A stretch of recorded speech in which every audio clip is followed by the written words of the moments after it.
Hello and welcome back to another exciting chess classic, ladies and gentlemen. In today's video we are watching Robert James Fischer, who was playing as white, and his opponent Jorge Alberto Rubinetti playing as black. The game was played in 1970 in Palma de Mallorca, and Bobby Fischer opened the game with e4. We have c5, Sicilian defense, knight f3, d6, d4, c takes on d4, knight takes on d4, and knight f6. For now this is open variation. We have knight to c3, and e6 was played for black. Fischer continues with bishop to c4, his favorite Scheveningen or Sozin attack, aiming at this weak f7 pawn. We have a6 on the board with the idea to push this pawn on b5 and attack this bishop. Fischer of course predicts this, and he plays bishop to b3 to save the tempo. We have b5, and we have castle for white. Bishop b7 is played for black, rook to e1 to protect this pawn from the attack, and we have knight b to d7 developing move for black. Bishop g5, Fischer develops his bishop and right now pins this knight here. Black wants to resolve this pin, he plays h6, bishop to h4, and right now we have knight to c5 aiming to attack this Fischer's bishop. But now all of a sudden Fischer has a little surprise. He sacrifices his bishop with bishop to d5, just a casual bishop sacrifice in the middle of the board. Of course, since you are playing against Robert Fischer, you have to accept this. E takes on d5, and right now e takes on d5 with a check is played for black.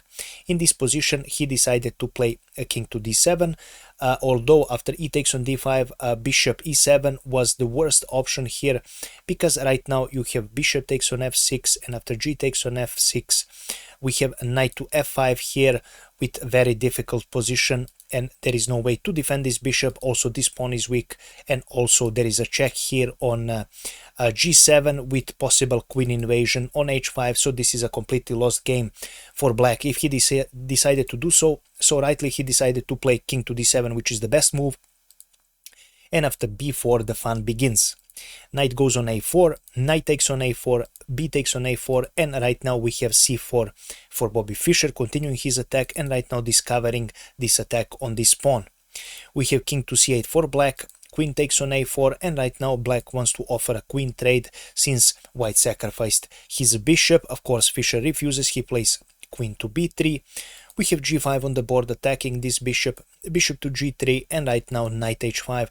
Black's idea is simple, he wants to trade as much pieces as possible. Bobby Fischer again continues his advancement in the center, he plays c5, a perfect move.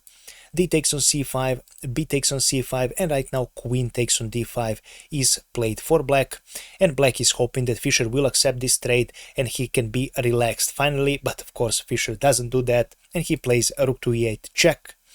After that, king to d7 is played attacking this rook. We have queen to a4 checking and also protecting this rook. And after bishop takes on c6, knight takes on c6, this is where his opponent decided to resign, because whatever you do, you will either lose your queen or you will get checkmated. Now let's see what Fischer prepared for his opponent in this game. If king decides to go and pick up this rook, then rook to e1 is what follows, and after bishop blocks, knight takes on e7 with a discovered check, and after king goes on f8, knight picks up this queen, and this is game over for Rubinetti. After knight takes on c4, for example, maybe black can pick up this rook with his rook, but then simply Fischer has knight b4 check, and knight picks up on d5, black just lost his queen, and this is game over again. And this is how this game ended, and this is all I have prepared for you today, guys. If you enjoyed this game, please make sure to leave a comment, like, and share this video with other people who enjoy chess, because this really helps push my channel and really helps with the YouTube algorithm, guys. I really appreciate all of your help, and as you all know, I want to make this channel a primary source of my income, and your help is much appreciated. Also, feel free to give me your insights and your comments about this game. Did you enjoy my analysis? Do you like watching Fischer games? Most of his games, especially against a kind of weaker grandmasters, are just like this.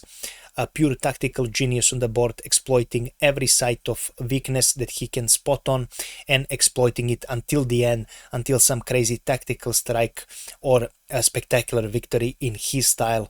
He was truly one of the best players that ever played this game, and his games are always exciting.